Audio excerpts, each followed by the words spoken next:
சங்கீதமாக இருக்கிறது. தாவீதின் சங்கீதத்தை கர்த்தருக்கு ஸ்தோத்திரம் நாம் வாசிப்போம். அவன் சொல்ற முதலாவது, என் நாவினால் பாவம் செய்யாதபடிக்கு நான் என் வழிகளை காத்து துன்மார்க்கன் எனக்கு முன்பாக இருக்கும் மட்டும் என் வாயை கடிவாளத்தால் அடக்கி வைப்பேன் என்றேன். பிரியமான தேவஜனமே, இன்றைக்கு நம்ம பெரும்பாலும் நம்முடைய வாழ்க்கை கர்த்தருக்கு ஸ்தோத்திரம் தேவனுக்கு மகிமையுண்டாகட்டும் நாவினால் தான். ஒரு பக்கம் நாவினால கர்த்தரை புகழ்கிறோம், இன்னொரு பக்கம் நாவினால் என்ன செய்யணும், நாம் புறம் கூறுகிறோம். வேதம் சொல்லுகிறது, நாவை அடக்க ஒரு மனுஷனாலும் கூடாது. யாக்கோபு நிருபக்காரப்படியா சொல்றாரு, 3ஆம் அதிகாரம் 3 நீங்க 10 வரைக்கும் வாசிக்கும் போது வேதம் இப்படியா சொல்லுகிறது. சங்கீதக்காரர் சொல்றான், எல்லாம் துதிக்கிறேன், எல்லாம் செய்யறேன், ஆனால் நாவினால் நான் பாவம் செய்யாதபடிக்கு. வாசிங்க. நாவை அடக்க ஒரு மனுஷனாலும் கூடாது. அது அடங்காத பொல்லாப்பு பொல்லாங்குள்ளதும் சாவுக்கு ஏதுவான துக்கம் விஷம் நிறைந்தமாய் இருக்கிறது. அதனாலே நாம் பிதாவாகிய தேவனை துதிக்கிறோம். தேவனுடைய சாயலின்படி உண்டாக்கப்பட்ட மனுஷரை அதனாலே சபிக்கிறோம். துதித்தலும் சபித்தலும் ஒரே வாயிலிருந்து புறப்படுகிறது. என் சகோதரரே, நாம் அப்படி இருக்க ஆகாது. அறிவிய சொல்லுவோமா? அப்ப அருமையா சொல்றார் யாக்கோபு நிருபக்காரன். நேற்று ஒரு வீட்டுக்கு நான் போயிருந்தேன். அப்ப என்ன பண்ண, போகும்போது உட்கார்ந்த உடனே டக்குன்னு ஒரு கதவு எடுத்தாங்க. நான் சொன்னேன், தயவு செய்து சொல்றேன், இந்த ஜனவரி மாசத்துல இருந்து நாம யாரை குறிச்சோம் பேச வேணாம். நாம நம்ம கர்த்தருடைய சமூகத்தில் சீர்தூக்கி பார்ப்போம். நாம சரியா இருக்கிறோமா அப்படின்னு நினைச்சுப்போம். மற்றவங்க குறித்து என்ன செய்யக்கூடாது, பேசவே கூடாது. சிஸ்டர், தயவு செய்து யாரை குறித்து பேசாதீங்கன்னு சொல்லி சொன்ன உடனே அவங்க ஆச்சரியமாயிட்டாங்க. ஏன் பாஸ்டர், நாங்கள் வேணாம், நம்ம இல்லாத ஒருத்தர் என்ன செய்யணும், அந்த இடத்துல வச்சு நம்ம பேசவே கூடாது. ஒருவேளை அவங்க நன்மையை கூட செஞ்சிருக்கலாம், இல்லை வேற காரியம் கூட இருக்கலாம். நாம எதுவுமே ஆராயாம யாருமே என்ன செய்யக்கூடாது. அதான் 1 தீமோத்தேயு புஸ்தகத்துல அப்போஸ்தலனாகிய பவுல் 3ஆம் அதிகாரம் 8ஆம் வசனத்துல சொல்றாரு. வேகமா வாசிங்க. கர்த்தருக்கு ஸ்தோத்திரம். அந்தபடியே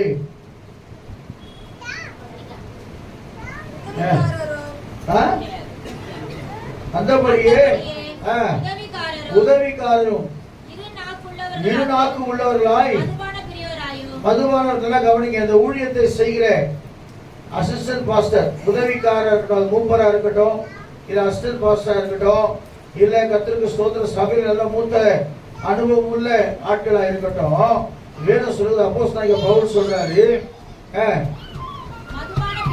மதுபான பிரியராயும் இழிவான ஆதாயத்தை இச்சிக்கிறவர்களாயும் இராமல் நல்லொழுக்கம் உள்ளவருமாய் சுத்த மனசாட்சியோட போதும். கர்த்தருக்கு ஸ்தோத்திரம். யாரோ ஒருத்தர் நம்மகிட்ட ஒரு ரகசியத்தை சொல்றாங்க, பாஸ்டர் யார்ட்டையும் 8 நிமிஷம் போயிடும். அதுக்கு சொல்லுவா, ஏன்னா நம்ம மண்டகம்னா என்ன ஆயிடும், வெள்ளும். ஆனா வேற ரகசியத்தை சுத்த மனசாட்சியில காத்துக்கொள்ளும். நம்ம இரு நாக்கு உள்ளவே இங்க ஒரு வார்த்தை பேசிட்டு அங்க ஒரு வார்த்தை பேசக்கூடாது. ஆமா ஆமா சிஸ்டர், உங்களை மாதிரி யாருமே கிடையாது சொல்லிட்டு அந்த மாதிரி யாரும் கிடையாது அங்க போய் சொல்லக்கூடாது. என்னன்னா, இந்த அருமையான இந்த சங்கீதத்துல சங்கீதக்காரர் ரொம்ப அழகா சொல்றார், என் ஆவினால் நான் பாவம் செய்யாதபடிக்கு. அப்ப என்னன்னா, சில நேரங்களில் நம்ம அவசரப்பட்டு பேசுகிற வார்த்தை தான் பெரிய போர் கூட நடந்திருக்கு.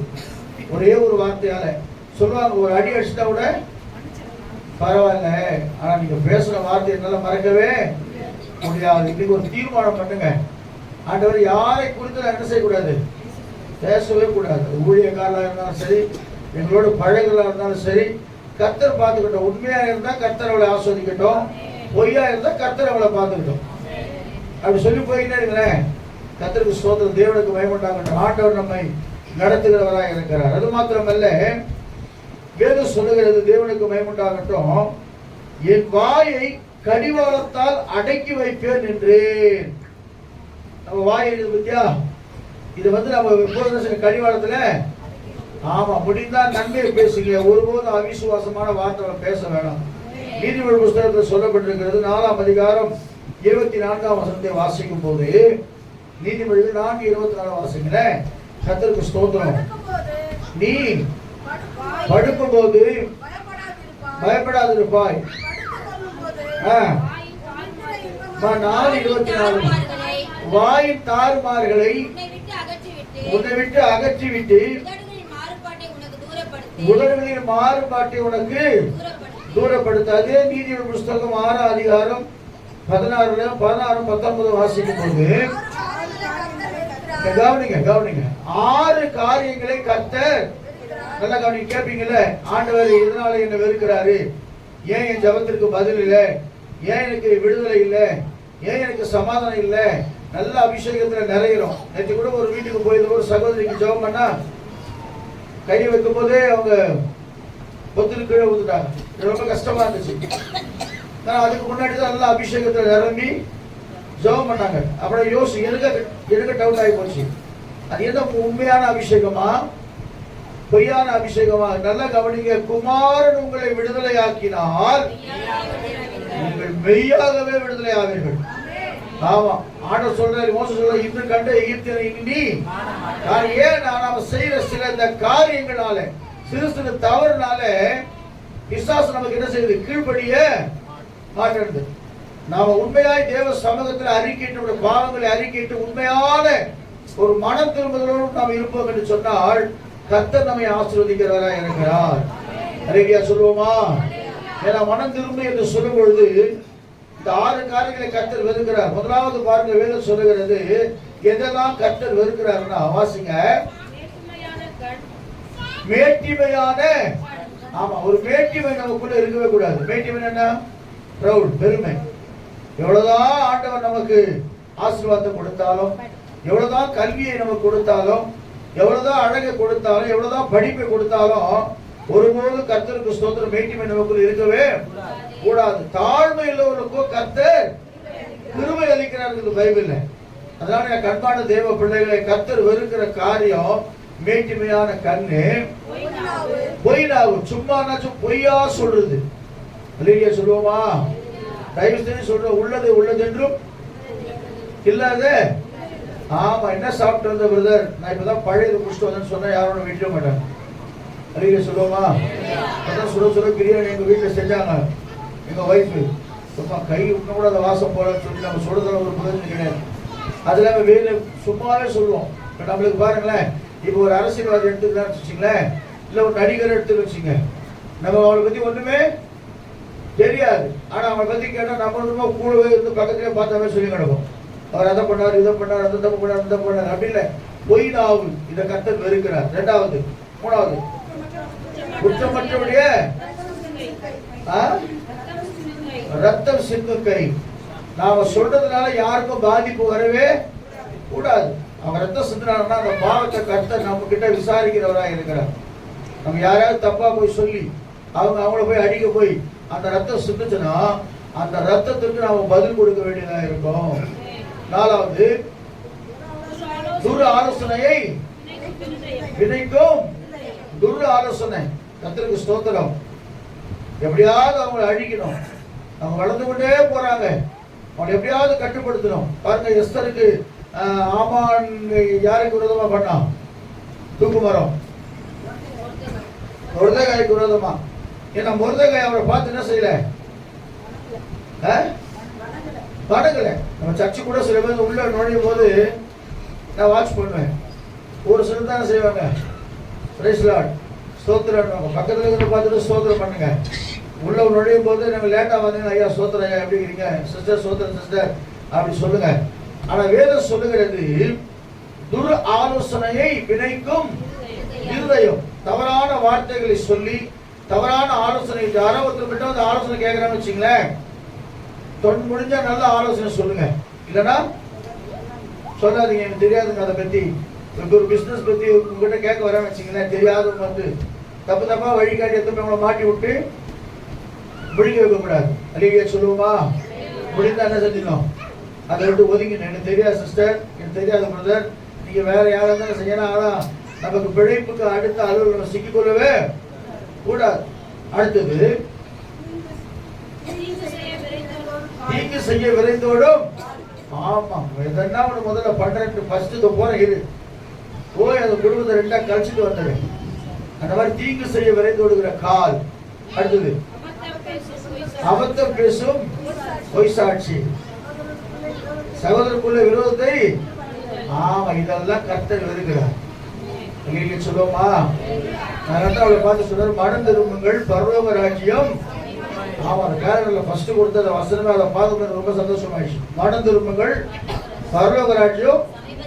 ஏன் நம்ம வாழ்க்கையில திரும்ப திரும்ப இந்த பிரச்சனை வருங்க சொல்றாரு? நாவினாலே நான் கடிவாரத்துல செய்யறேன், கட்டி வைக்கிற குதிரைக்கு ஏன் கடிவாரம் சொன்னா அது போற வேகம் வந்து பயங்கரமா இருக்கும்.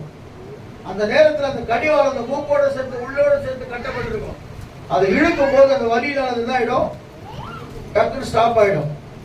இல்லைன்னா கடிவாரம் இல்லாத குதிரை நீங்க அடக்கவே முடியாது.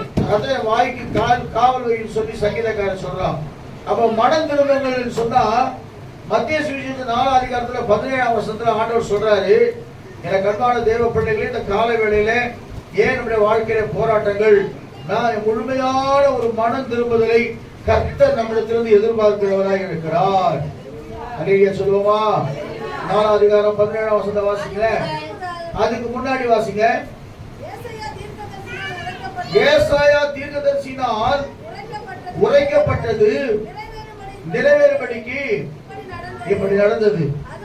அது முதல் இயேசு மனம் திரும்புங்கள் பரலோக ராஜ்யம் சமீபத்திருக்கிறது என்று சொல்லி பிரசங்கிக்க தொடங்கினார்.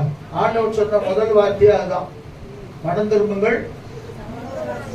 அப்ப நமக்கு பரலோக ராஜ்யம் கிட்ட இருக்குதா தூரம் இருக்குதா? நம்ம மனம் திரும்பி இருக்கிறோமா? எரேமியா தீர்க்கதரிசி சொல்றாரு, வாசிக்க கர்த்தருக்கு ஸ்தோத்திரம்.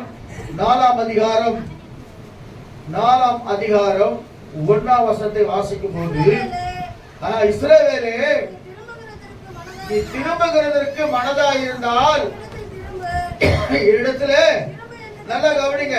ஆண்டவர் இப்போ சொல்றார், யாரையும் கட்டாயப்படுத்தல. இல்ல, பரிசுத்தமாக இருக்கிறவன் அசுத்தமாக இருக்கிறவன் நீதி செய்கிறவன். ஆமா, நீ எப்படியோனா இருந்துக்க. ஆனா வேதம் சொல்லுகிறது, நீ திரும்புகிறதற்கு மனதா இருந்தால். சில பேர் எவ்வளவுதான் சத்தியத்தை கேட்ட கூட என்ன செய்ய மாட்டாங்க, திருந்த மாட்டாங்க. இல்லையா சொல்லுவோமா? எவ்வளவு சத்தியத்தை நம்ம வந்து இயேசுநாதரே வந்து நின்று புல்பீட்ல வந்து சொன்னா கூட செய்ய மாட்டாங்க, சத்தியத்தை காதுல வாங்க மாட்டாங்க.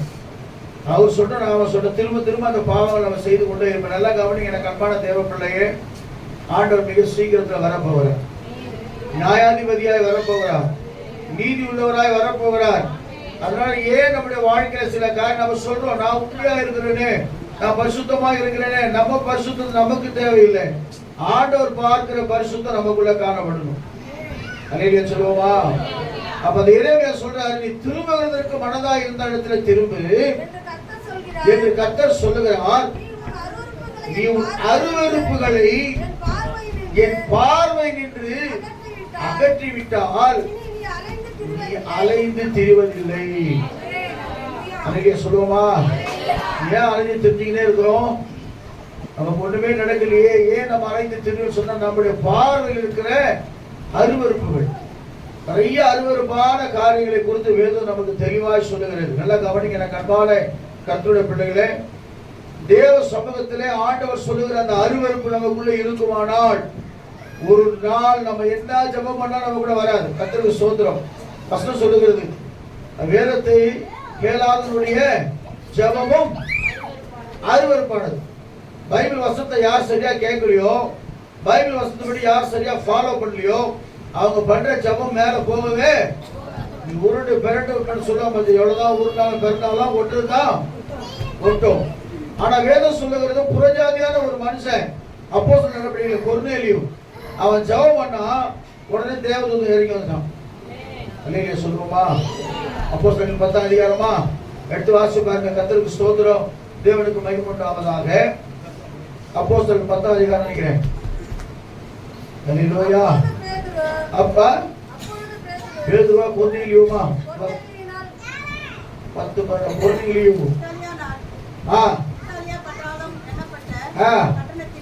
Very good. எத்தனை அதிகாரம் சிஸ்டர் அது? 10:1. 10:1. செசரியா பட்டணத்தில் இருந்தான். நல்லா கவனிங்க. அவனுக்குள்ள தேவ பக்தி இருந்துச்சு. தன் வீட்டார் அனைவரோடும் தேவனுக்கு பயந்தவனமாய் இருந்தான். ஜனங்களுக்கு மிகுந்த தர்மங்களை செய்து கொண்டு வந்தான். எப்போதும் தேவனை நோக்கி ஜெபம் பண்ணி கொண்டுதான். 4 காரியம் அவனுக்குள்ள இருந்துச்சு. முதல்ல என்னதான்? தேவனுக்கு திரும்ப வாசிங்க. தேவ பக்தி உள்ளவனும். பக்தி காலையில தோன்றி மாலையில செத்து போற புல்லுக்கு ஒப்பா இருக்க கூடாது. பக்தி, தேவ பக்தி எப்போதும் உள்ள இருக்கணும். அதான் ஆண்டவர் விதைகளை குறித்து அழகா சொன்னார். சில விதை வழி அருகே விதைக்கப்பட்டுச்சு. காக்கா அதெல்லாம் வந்து ஜனங்க போனாங்க, மேய்ச்சி போட்டாங்க. இன்னொரு விதை எங்க விதைக்கப்பட்டாரு? முள்ளுல. அது என்ன? இப்ப நெருக்கம் வந்துச்சு. நெருக்கங்கள் போராட்டம் வந்தா சில பேர் இயேசு விட்டு விலகிடுவாங்க. விலகி சொல்லுவோமா? அதுக்கப்புறம் இன்னொரு விதை கற்பாறையில. ஏன்னா தண்ணி வரும்போது மட்டும் அப்படி இருக்கும். அதுக்கப்புறம் அதனால உடைச்சுக்கிட்டு உள்ள போக முடியாது. ஏன்னா விசுவாசம் நமக்குள்ள இல்லாதனால எவ்வளவு கடினமான காரியமா இருந்தாலும் தேவ சமூகத்துல கர்த்தருக்கு சொல்ல தேவ வசனத்தினாலே விசுவாசத்தை ஜெயித்து உலகத்தை ஜெயித்து ஆண்டவருக்குள்ள வேறு கொண்டு வளர்கிற ஒரு அனுபவம் நமக்குள்ள காணப்படணும். அதுவும் பலன் கிடையாது. கட்சியில் ஆண்டவர் நல்ல நேரத்தில் விதைக்கப்பட்ட விதை 30, 60 அவங்கதான் பலன் கொடுக்க முடியும். அப்ப ஆண்டவர் சொல்றாரு, பார்வைகளே, என்னோட பார்வையில இருக்கிற அருவருப்பு என்ன செஞ்சோம்? அகற்றி போட்டேன்னா இனி நீ அலைந்து நீ கேட்கிற இடத்துல வந்து எல்லாம் வந்துடும். சொல்லுவோமா? நீ எதுக்காக அலைய அவசியமே இல்ல. நீ உட்கார்ந்து ஜெபம் பண்ணா கர்த்தர் இடத்தை கொடுக்கிறவராக இருக்கிறார். அதே எரேமியா புஸ்தகத்துல 16ஆம் அதிகாரம் 19ஆம் வசனத்தை வாசிக்கும் போது எதை விட்டு மனம் திரும்பணும்? அருவருப்பை விட்டு மனம் திரும்பணும். என் பலனும் 16:19 16:9. Very good. இது நிமித்தம் நீ திரும்பினால் நான் உன்னை சீர்படுத்துவேன் ஆண்டவர். நல்லா கவனிங்க. ஏன் அந்த பிரசங்கத்தை கர்த்தர் கொடுத்தாரு தெரியல. நான் திரும்ப சொல்றேன். 1ஆம் தேதி நம்ம 1ஆம் தேதி ஜனவரி மாசம் நிறைய தீர்மானங்கள் எடுத்திருப்போம். இப்படியெல்லாம் நான் தேவ சமூகத்தில் இருக்கணும், இப்படியெல்லாம் இருக்கணும், இயேசுதான் எனக்கு முக்கியம், இந்த உலகம் எனக்கு தேவையில்லை அப்படி இப்படின்னு சொல்லி நம்ம தீர்மானம் பண்றோம். ஆனா தீர்மானத்துல தோற்று போயிடும். பாருங்க, இந்த வாரம் பாருங்க, சர்ச்சில் பாருங்க எவ்வளவு பேர் என்ன செஞ்சிருக்காங்க. அவ்வளவுதான் மிஸ்ஸிங். தான் உண்டு, தான் வேலை உண்டு, அது உண்டு, அது உண்டு, இது உண்டு, அது உண்டு சொன்னீங்கன்னா கஷ்டம். நான் உண்மையை சொல்றேன். ஞாயிற்றுக்கிழமை மிக ஒரு ஆண்டவர் நமக்கு நியமித்திருக்கிற ஒரு நாள், பரிசுத்த ஓய்வு நாள். ஏசாயா 58 அதிகாரத்தில் சொல்லியிருக்கிறேன், உன் கால்களை விலக்கி உன் இஷ்டமானது செய்யாதபடிக்கு, இதெல்லாம் நீ இஷ்டமானதை செய்யாதபடிக்கு தேவ சமூகத்திலிருந்து ஞாயிற்றுக்கிழமை வந்து சபை ஆராதனை கலந்து கொண்டு அதுக்கப்புறம் நீ என்ன வேணா செய். இல்லைங்க சொல்லுவோமா? அந்த நாள்ல வந்து நம்ம தேவ சமூகத்துல வேற ஒண்ணுமே செய்யக்கூடாது. ஏசாயா 58 அதிகாரத்தை வாசிச்சு பாருங்க. என் பரிசுத்த நாளாகிய என் பரிசுத்த நாள், இந்த நாளுக்கு எனக்கு ஒண்டிதான் அதிகாரம். ஆண்டவர் சொல்றார். இதை எதுக்கு வச்சிருக்க தெரியுமா? நீங்களா வந்து ஆண்டவரை ஆராதிக்கும்படியாக அவர் அந்த நாளை தெரிந்து கொண்டிருக்கிறார். அல்லேலூயா சொல்லுவோமா?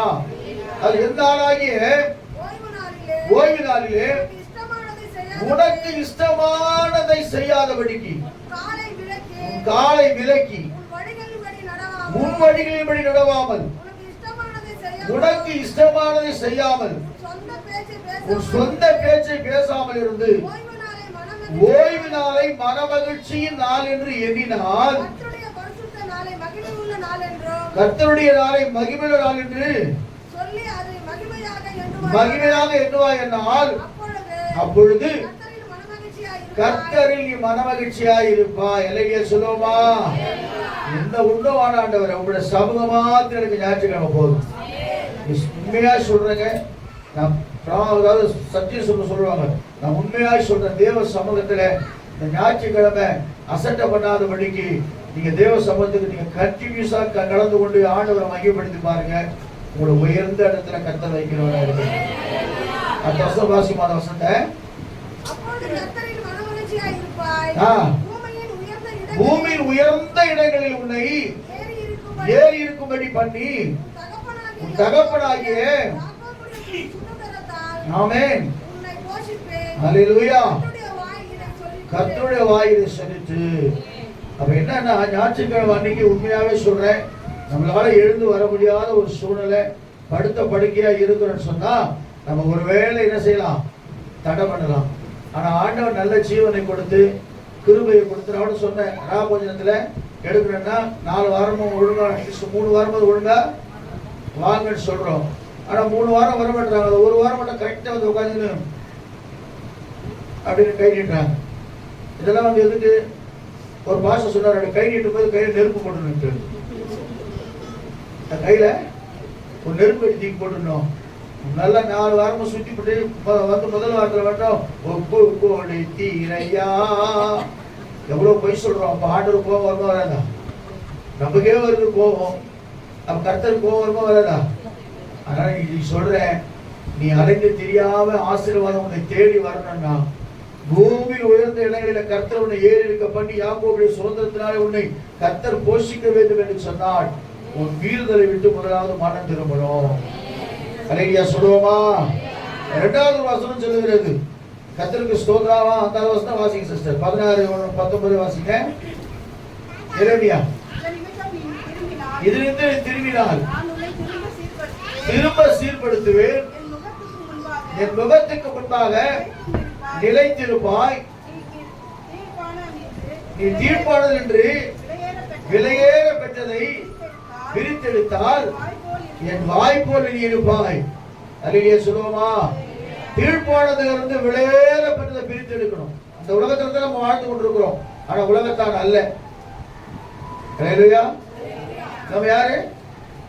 இந்த உலகத்துலதான் வாழ்ந்து கொண்டிருக்கிறோம், ஆனா யாரு? நம்ம உலகத்தால் அல்ல.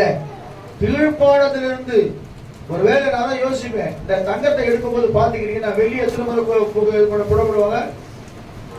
வெள்ளியே தெரியுமா? சுத்தமான வெள்ளி நமக்கு கிடைக்கிறதுக்கு அந்த வெள்ளி எத்தனை முறை புடப்படுவாங்க தெரியுமா? புடப்படுவாங்க. பைபிள்ல இருக்குது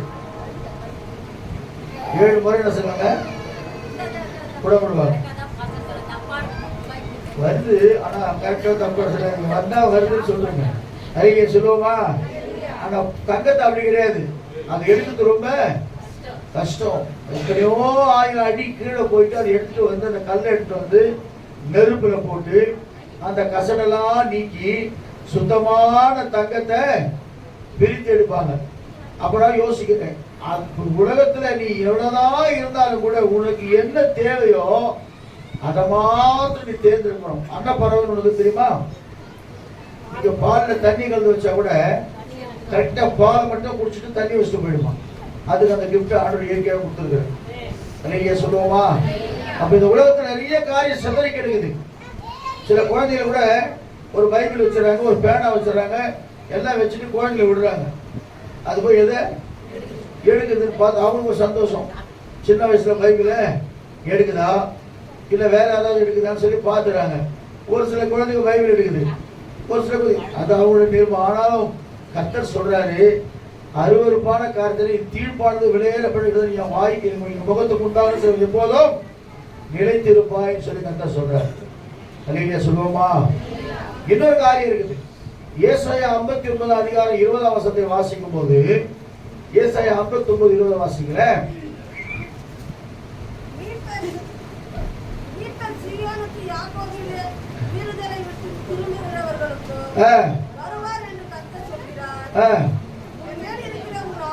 சரியா சரியா வாசிங்க. மீட்பர் சீயோனுக்கும் மீறுதலை விட்டு திரும்புகிறவர்களுக்கும். நல்ல கவனிங்க, யாருக்காக இயேசு வர போறாரு?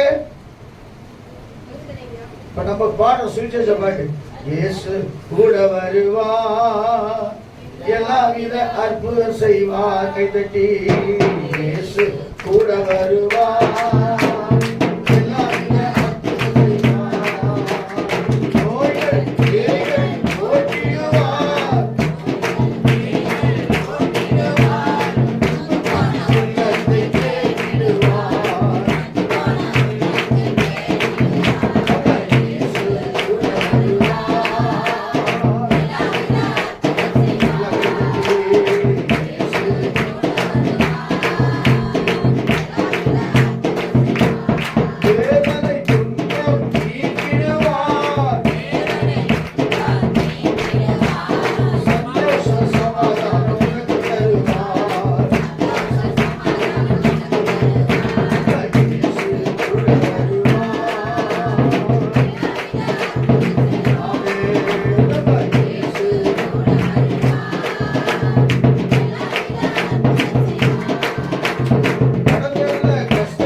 உன் கண்ணீரை துடைப்பாரு, உன் கஷ்டங்களை போக்குவாரு, என் கடன் பிரச்சனை மாறுமா மாற வைப்பாரு.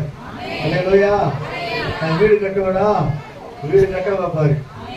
என் வியாதி மாறுமா வியாதியை மாற்ற யாரு இப்ப இருக்கிறவரு. ஆனா வரப்போகிற யார் தெரியுமா? யாரெல்லாம் மீறுதலை விட்டு மனம் திரும்பி இருக்கிறார்களோ, யாரெல்லாம் பரிசுத்தமாய் ஜீவிக்கிறார்களோ அவர்களை அழைக்கும்படி வரார். செகண்ட் கமிங் எப்படி ரகசிய வருக சும்மா இருக்கார். ஆரவாரத்தோடும் பிரதான தூதரின் சத்தத்தோடும் தேவ எக்காலத்தோடும் வானத்திலிருந்து இறங்கி வருவார். அப்பொழுது கிறிஸ்துவுக்குள் மரித்தவர்கள் முதலாவது உயிரோடு எழுந்திருப்பார்கள், பின்பு உயிரோடு இருக்கிற நாமும். அல்லேலூயா சொல்லுவோமா? நம்ம சும்மா செத்து போனவங்கெல்லாம் இல்ல, நல்ல போராட்டத்தை போராடி போஸ்டர்ல போட்டிருப்பாங்க. புல்லா குச்சி தண்ணி அடிச்சு ரவுடி தண்ணி செத்து போயிருக்காரு. நல்ல போராட்டத்தை ஓட்டத்தை அது கொஞ்சம் சிரிப்பா இருக்கும். நம்ம என்ன ஜெபம் பண்றது? நானும் ஒரு பாஸ்டர் போயிட்டு 2 பேரும் நல்லா தெரியும். அவரு ஒரே அராஜகமான பார்ட்டி. அதுல கேட்கறது என்ன இவருக்காக ஜெபம் பண்றது, இவரை பரிசுத்தப்படுத்துகின்றதா, இவரை பரலோகம் எடுத்துக்கின்றதா, என்னது சில நேரத்தில் அப்படிதான் தப்பு ஆயிப்போது நமக்கு. அல்லேலூயா சொல்லுவோமா? ஆனா கிறிஸ்டியனுக்கு ஜீவன் சாவியனுக்கு பைபிள் சாவுனா அது சில வாரங்கள் வசத்துக்கு ஏற்ற மாதிரி இருக்க. நல்ல போராட்டத்தை போராட்டம் ஏன் தெரியுமா? பவுலுக்கு எவ்வளோ போராட்டம் வந்துச்சு, எவ்வளோ பிரச்சனை வந்துச்சு, எவ்வளோ பாடு வந்துச்சு, எவ்வளோ உபத்திரம் வந்துச்சு, நிர்வாணம், பசி, வேதனை, எதிர் மத்தியிலும் ஆண்டவரை கனம் பண்ணுகிற ஒரு தேவ மனுஷனாக இருந்ததான் சொல்றார், நல்ல போராட்டத்தை நான் போராடினேன். சொல்லுவோமா? ஒரு சட்டம் போட்டால் நம்ம எல்லாம் மாறிடுறாங்க.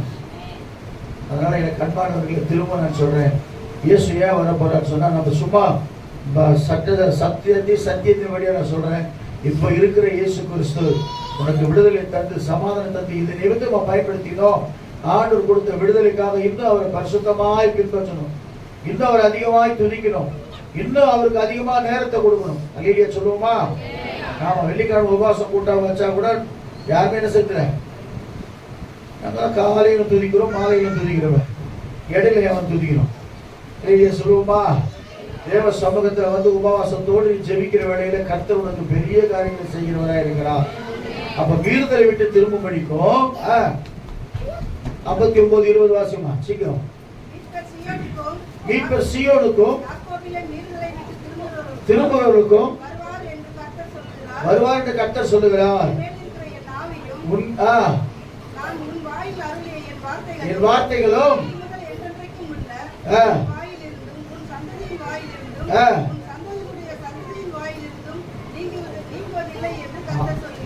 சொல்லுவோமா? அப்படி பரிசுத்தமாய் ஆண்டவருக்காக ஜீவித்து ஆண்டவருக்காக வாழும் போது உனக்கு மாத்திரமல்ல உன் சந்ததியின் மேலும் கர்த்தர் அந்த ஆவியை ஊற்றுவாராம். உன் சந்ததியை கர்த்தர் பாதுகாப்பார். நீங்க பாதுகாக்க வேணாம், என் சந்ததிக்கு நான் ஒண்ணுமே சேர்த்து வைக்கிறேன் ஆண்டவரை எப்படிலாம் பழைக்க போற கவலையே படாது. உன் சந்ததியை பாதுகாக்கிற தேவன். நிறைய பேர் சந்ததிகளாம் சேர்த்து வைக்கிறாங்க, 7 தலைமுறைகளாம் சேர்த்து வச்சிருக்கிறாங்க. எங்க போறாங்க தெரியல. கர்த்தர் ஏதாவது தூக்கி போயிட்டு சாகும்போது ஒண்ணுமே கிடையாது. அண்ணா கயிறு கூட ஆண்டவர் கர்த்தருக்கு சோதரம் பரிசுத்த நாமத்திற்கு மகிமை உண்டாகட்டும். மீறுதலை விட்டு நாம திரும்பும் போதுதான் கர்த்தர் வர போறாரு. இன்னொரு வசனம் சொல்ற எசேக்கியேல் தீர்க்கதரிசன புத்தகத்துல 14ஆம் அதிகாரம் 5ஆம் வசனம் 6ஆம் வசனத்தை வாசிக்கும் போது ஆண்டவர் பிரசங்கத்தை மாத்திட்டாரு. வாசிங்க சீக்கிரம். அவர்கள் எல்லாரும் நரகலான விக்கிரகங்களை பின்பற்றி வேதனைத்து போனார்கள். 6ஆம் வசனம். ஆகையால் நோக்கி திரும்புங்கள், நரகலான விக்கிரகங்களை விட்டு திரும்புங்கள், உங்கள் சகல அருவருப்புகளிலிருந்தும் விட்டு திருப்புங்கள் என்று கர்த்தராகிய ஆண்டவர் உரைக்கிறார். நரகலான விக்கிரகங்களை விட்டு திரும்புங்கள், அருவருப்பை விட்டு திரும்புங்கள். நரகலான விக்கிரகம் ஆண்டவரை தவிர எதையெல்லாம் நீங்க மேன்மையா கருதுறீங்களோ அதெல்லாம் விக்கிரகம் தான். நீங்க கோயிலுக்கு போக வேண்டிய அவசியம் இல்லை, நான் சிலையை பார்த்து கும்பிட வேண்டிய அவசியம் இல்லை. எதெல்லாம் கர்த்தரை விட எனக்கு மேன்மையா தோன்றுகிறதோ அதெல்லாம் உன் வாழ்க்கையில விக்கிரகம் தான். அல்லேலூயா சொல்லுவோமா? அப்ப அப்படிப்பட்ட ஆசை நமக்குள்ள போன வேறொரு ஆசை இல்லை. எஸ் அப்பா உண்மை தவறுன்னு சொல்றோம். ஆனா இன்னைக்கு ஆண்டவர் சொல்றாரு, நமக்கு இருக்க ஆசைகள் இருக்கு, பிள்ளைகள் மேல ஆசை இருக்கும், கணவன் மேல ஆசை இருக்கும், மனைவி மேல ஆசை இருக்கும், பெற்றோர் மேல ஆசை இருக்கும், எல்லாம் இருக்கும். ஆனாலும் முதலாவது தேவனை நம்ம அதிகமாய் முன்வைக்கும் போதுதான் நம்ம அசைக்கப்படுவோம் சொல்லி வேதம் சொல்லுது. அல்லேலூயா சொல்லுவோமா? இன்னொரு வசனம் மாத்திரம் சொல்லிட்டு நான் நேரம் கடந்து போறேன். எசேக்கியேல் 33:11 வாசிக்கும் போது, வேகமா வாசிங்க.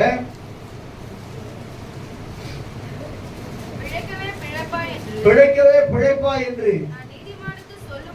நான் நீதிமானுக்கு சொல்லும்போது அவன் தன் நீதியை நம்பி அநியாயம் செய்தால் நிலைக்கப்படுவதில்லை. அல்லேலூயா சொல்லுவோமா? நம்ம நீதிமானா இருக்கிறோம், இயேசுவின் பிள்ளையா இருக்கிறோம். ஆனா நாம அநீதி செய்தா அதே கர்த்தர் விசாரிக்கிறவரா இருக்கிறார். அதனால தயவு செய்து சொல்றேன், இந்த நாள் பார்க்கிறது, நேரம் பார்க்கிறது, குறி கேட்கறது, ஜோசியம் பார்க்கறது, அதை செய்யறது, இதை செய்யறது, யாராவது அப்படி பண்ணி கொண்டிருந்தீங்கன்னா தயவு செய்து விட்டுருங்க.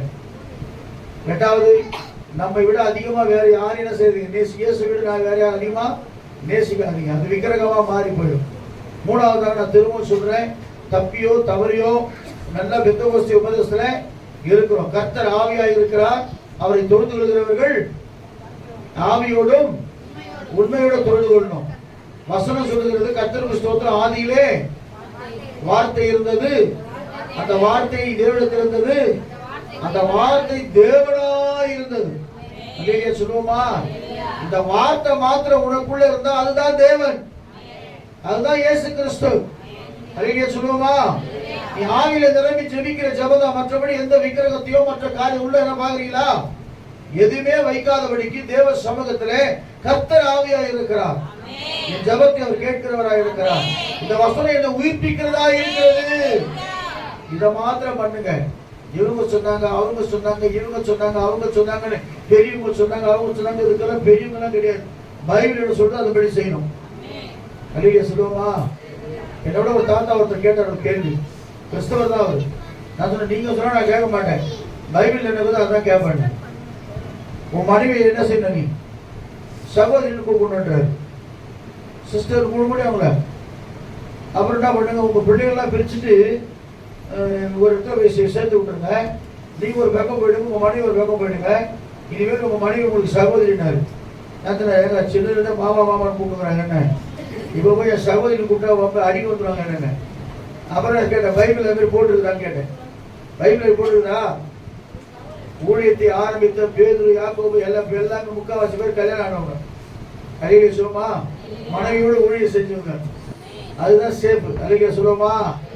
அவரை கேள்வி விடுவது, இதுதான் கேட்கிறேன். நான் சொல்லிட்டு இப்படியே சொன்னேன், உன் பேச்சு நான் கேட்க மாட்டேன், கர்த்தர் சொல்றதை நான் கேட்பேன், என் பேச்சு கூட கேட்காதீங்க, ஆண்டு சொல்ல அதை கேளுங்க. அப்ப ஆண்டு ஆவியோடும் அவங்க சொல்றாங்கல்ல, நாங்க எங்க மலையெல்லாம் நாங்க போய் தொழுது கொள்றோம், நீங்க எங்க தொழுது கொள்ள? அப்ப சொல்ற, பிதாவை எங்கும் தொழுது கொள்ளும் காலம் வருகிறது. ஆண்டவர்கிட்ட கேட்கிறாங்க ஸ்திரீ, நாங்க எப்படிங்க தொழுது கொள்ள முடியும்? பிதாவை உங்க வீட்டு பாத்ரூம்ல போய் நீ முட்டி போட்டு ஜெபம் பண்ண கூட கர்த்தர் அங்க வருவார். அல்லேலூயா சொல்லுவோமா? ஆமா, நீ நிறைய பேர் அப்படிதான் கர்த்தரை ஆராதிக்கிறாங்க. வேற்று மாதத்துல ராஜஸ்தான்காரங்க, முஸ்லிம்ஸ் நிறைய பேர், நிறைய லேடிஸ் சொல்ற சாட்சி நான் கேட்டிருக்கிறேன். ஷவரை திறந்து விட்டுட்டு தண்ணி பகுதியை பிடிக்கிற மாதிரி சத்தம் போட்டுட்டு அதுல ஜெபம் பண்ணி கொண்டு இருக்கிறாங்க இயேசுவை நோக்கி. ஆனா இன்னைக்கு நமக்கு நல்லா ஃப்ரீயா ஆண்டவர் நேரம் கொடுத்திருக்கிறாரு, இடம் கொடுத்திருக்கிறாரு, வசதி வாய்ப்பை கொடுத்திருக்கிறாரு. ஆனா நமக்கு ஜெபிக்கத்தான் நேரம் இல்லை. நான் திரும்ப சொன்ன எனக்கு அன்பான கர்த்தருடைய பிள்ளைகள், முதலாவது அருவருப்பை விட்டு மனம் திரும்புங்க. இரண்டாவது விக்கிரகத்தை விட்டு நீங்க என்ன செய்யணும்? மனம் திரும்பணும்னு சொல்லி வேதம் சொல்லுகிறது. அல்லேலூயா சொல்லுவோமா? கடைசியா யோனா புஸ்தகம் 3 அதிகாரம் 6, 7, 8 வாசிக்கும் போது ஒரே ஒரு காரியத்தை ஜனங்க பண்ணாங்க, தேவனுக்கு மகிமை உண்டாகட்டும். வாசிங்க அந்த வசனத்தை.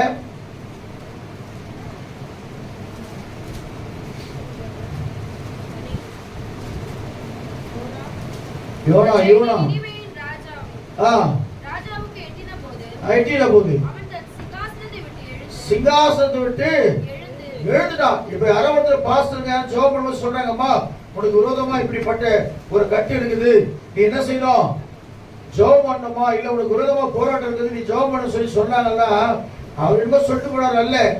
நீ இன்னும் அதிகமா தேவ சமூகத்துல காத்திருந்து ஜெபிக்கும் போது கர்த்தர் உனக்கு பெரிய விடுதலை கொடுக்கிறவரா இருக்கிறார். வசனம் சொல்லு பாருங்க. இந்த ராஜா கேள்விப்பட்ட சொல்றான், இன்னும் 40 நாட்களிலே இந்த நினிவே பட்டணம் அழிய போது சொன்ன உடனே இந்த ராஜா சிங்காசனத்தை எழுந்திருந்து கழட்டி போட்டு வெட்டெடுத்தி கொண்டு சாம்பலில் உட்கார்ந்தான். மேலும் ராஜா பிரதானிகளும் கட்டளையாக ஆமென். நல்லா கவனிங்க, பாத்துங்க. மிருகங்களும் மாடுகளும் ஆடுகளும்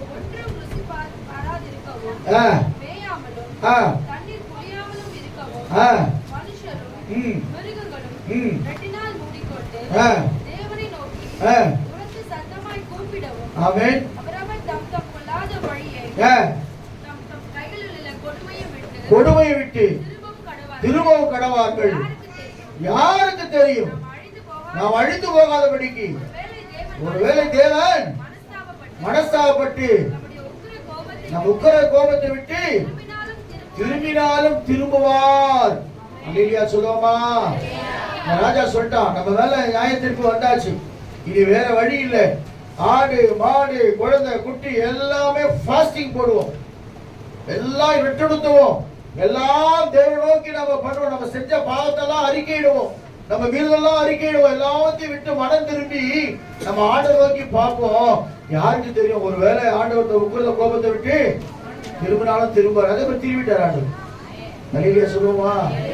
அவர் பார்த்தாரு, எல்லாமே உபவாசம் இருக்குது, மனசு வேதனை ஆயிடுச்சு, சொல்லிட்டாரு, யோனாப்பா வேணாப்பா, கிணத்துல அழிக்க விரும்பல. 1,20,000 பேரை கர்த்தர் அன்னைக்கு கிருபையா பாதுகாத்தார். ஆனா இன்னைக்கு கிருபையின் பாடுறோம், கிருபை கிருபை கிருபை கிருபை.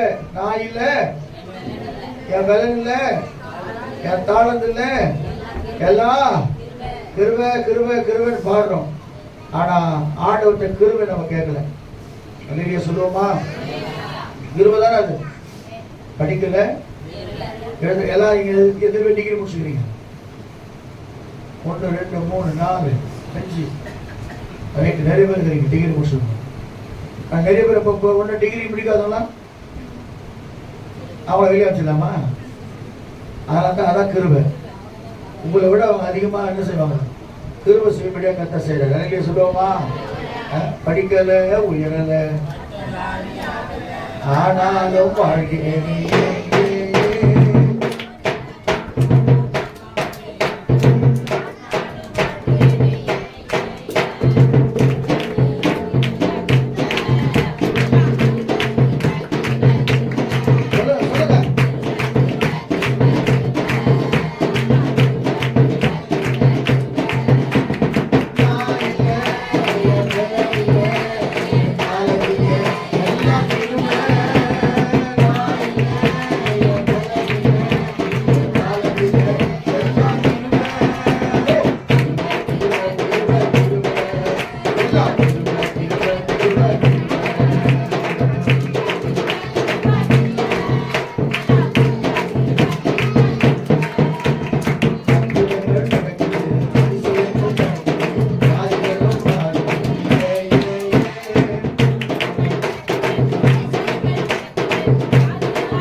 நீங்க அப்படியே மறந்துடுறீங்க. அதான் நானும் மறந்துட்டேன். சொல்லுவோமா?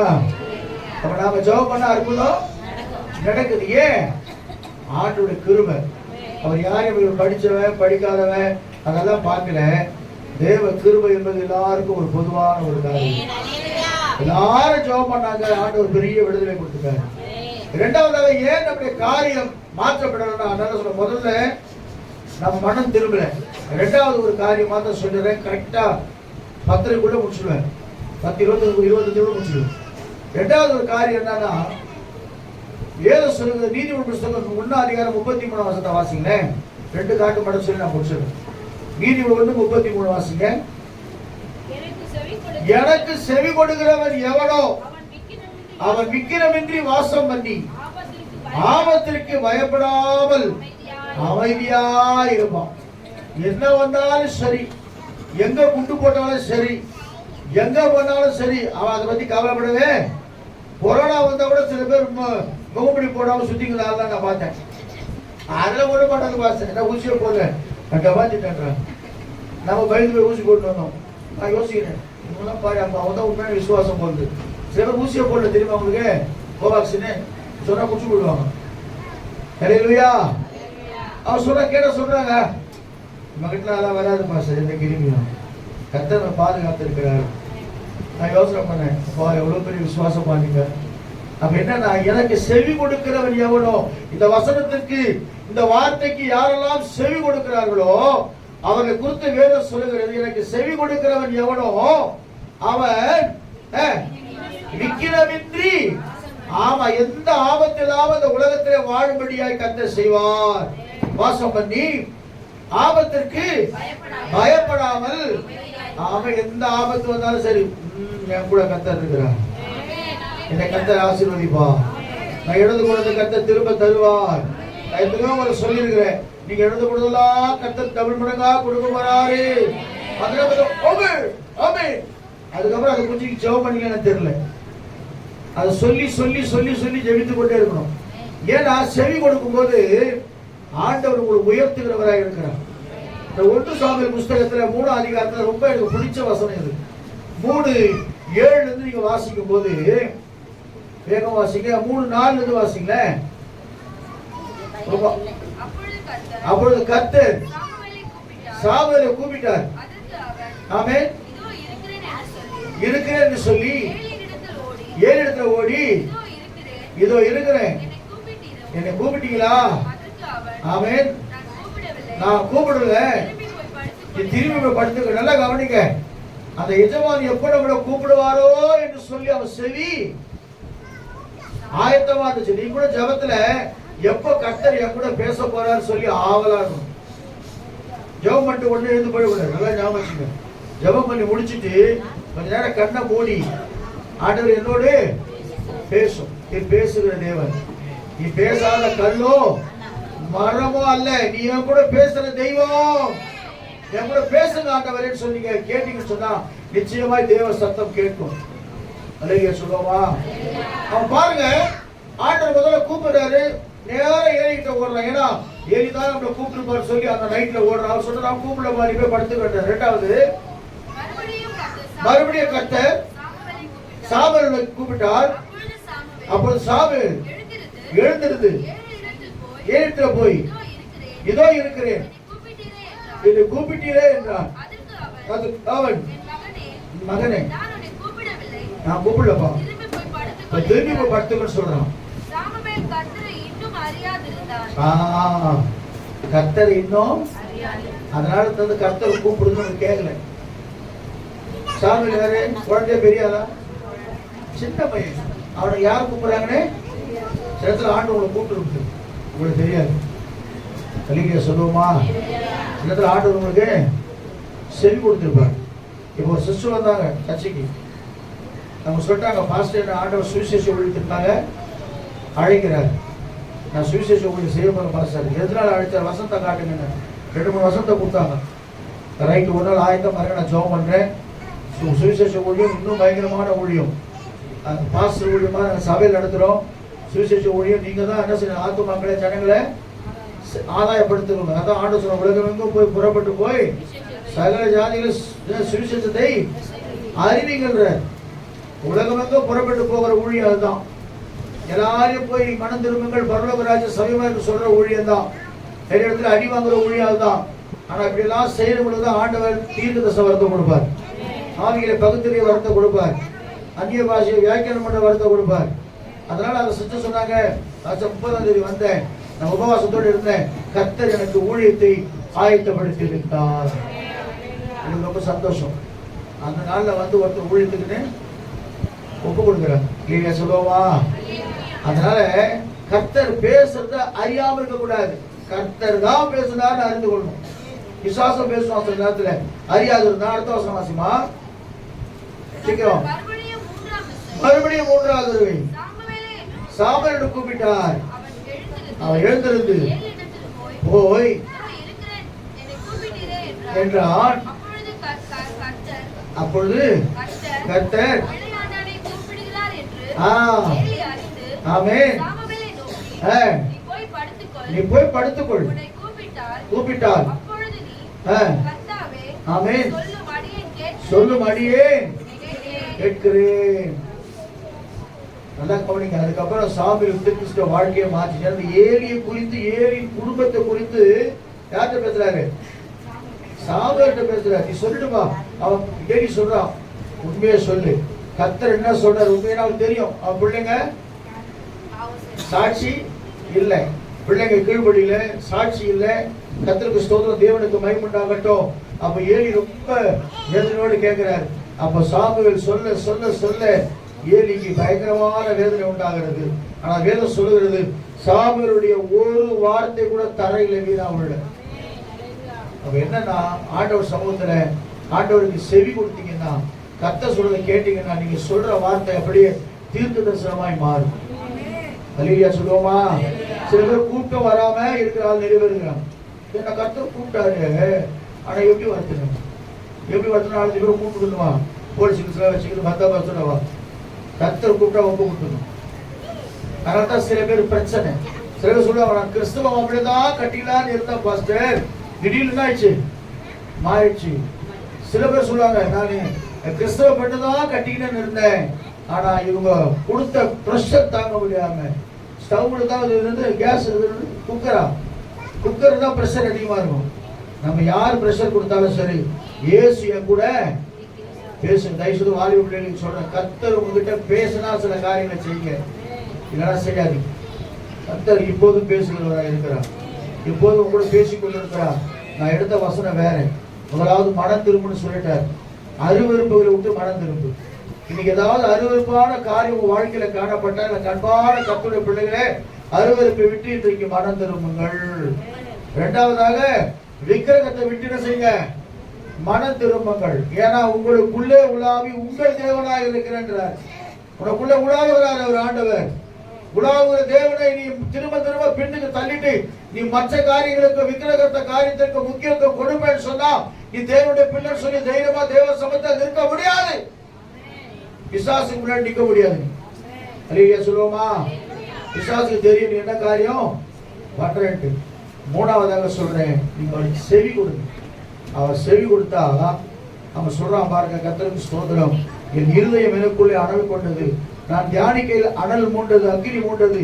அப்போது என் நாவினால் விண்ணப்பம் செய்தேன், கர்த்தாவே நான் எவ்வளவு நிறைவேற்றி உணரும்படி என் முடிவையும் என் நாட்களின் அளவு எவ்வளவு என்பது எனக்கு தெரிவியும். அல்லேலூயா சொல்லுவோமா? கடைசி ஒரு வசனம் மாத்திரம் வாசனை. வேஷமாகவே மனிதன் தெரிகிறான், துரிதாவாகவே சந்தனப்படுகிறான், ஆஸ்தியை சேர்க்கிறான், யாரை வாரிக்கொண்டு அறியாது இருக்கிறான். இதுதான் நடந்து கொண்டிருக்குது. எல்லா இடத்துலயும் இதான் நடக்குது. எல்லாத்தையும் களைஞ்சிடுங்க. இன்னைக்கு ஒரு தீர்மானம் பண்ணுங்க, எல்லாவற்றையும் விட்டு மனம் திரும்ப. கோபத்தை விட்டு மனம் திரும்ப, கெட்ட வார்த்தையை விட்டு மனம் திரும்ப. என் உள்ளத்தில் இருக்கிற எல்லா விதமான கேவலமான சிந்தனையெல்லாம் நீங்க எடுத்துக்கொள்ளும். கொஞ்சம் பரிசுத்தவானாய் மாற்றி விட்டு சொல்லி தேவ சமூகத்தில் ஒப்பு கொடுங்க. கர்த்தர் உங்களுக்கு அற்புதங்களை செய்ய போறாங்க. சொல்லப்பட்ட வாக்குத்தத்தை நிறைவேற போகுது. உண்மையில மீட்டு கொண்டவன் நீங்களா தான் இருப்பீங்க. கர்த்தர் ஒருவர் தைரியமா இயேசப்பா வரட்டும், இப்ப வரட்டும், என் மனவாளன் இயேசு ராஜாவை நான் பார்க்கும்படி ஆயத்தமாக இருக்கிறேன், காத்திருக்கிறேன் என்று சொல்லி தைரியமாய் சொல்லும்படி கர்த்தர் திரும்ப செய்வான். அல்லேலூயா, அல்லேலூயா. கொஞ்சம் கண்களை மூடுவோம். எங்களை அதிகமாக நேசிக்கிற எங்கள் அன்பின் பரலோக பிதாவே, ஆஸ்வதிக்கப்பட்டதான அந்த அருமையான கால விளக்காக ஸ்தோத்திரிக்கிறோம். கர்த்தாவே, இந்த நாளில நாங்கள் கர்த்தாவே எங்களுடைய அருவருப்பான காரியத்தை விட்டு மனம் திரும்பினால் நாங்கள் இனி அலைந்து தீர்வுகள் சொன்னீங்கப்பா. எங்களை வெண்கள் அலங்கமாய் வைத்திருக்கிறது ஆண்டவரே. சத்துருக்கள் எவ்வளவுதான் எங்களோடு போராடினாலும் நீர் எங்களை பாதுகாக்கிற தேவனாய் இருக்கிறபடினாலே உமக்கு மாத்திர செவி கொடுக்கிற தேவ பிள்ளைகளாய் எங்களை மாற்றுபடிக்க நாங்கள் ஜெபிக்கிறோம். எங்கள் வீழ்தலை விட்டு நாங்கள் மனம் திரும்ப எங்களுக்கு உதவி செய்யும். எங்கள் அக்கிரமங்களை விட்டு எங்களை மனம் திரும்ப உதவி செய்யும். எல்லாவற்றையும் விட்டு மனம் திரும்பி ஒரு புதிய சிருஷ்டியாய் எங்களை காத்துக்கொள்ள கர்த்தர் திரும்ப செய்யுங்கப்பா. உண்மையே நாம் நோக்கி பார்க்கிற அனுபவத்தை எங்களுக்கு தாரும். தாழ்ச்சி வெளியே கூப்பிடுகிறோம். இயேசு நாமத்தில் நிறுத்துகிறோம். ஹல்லேலூயா. கர்த்தர் நல்லவர்.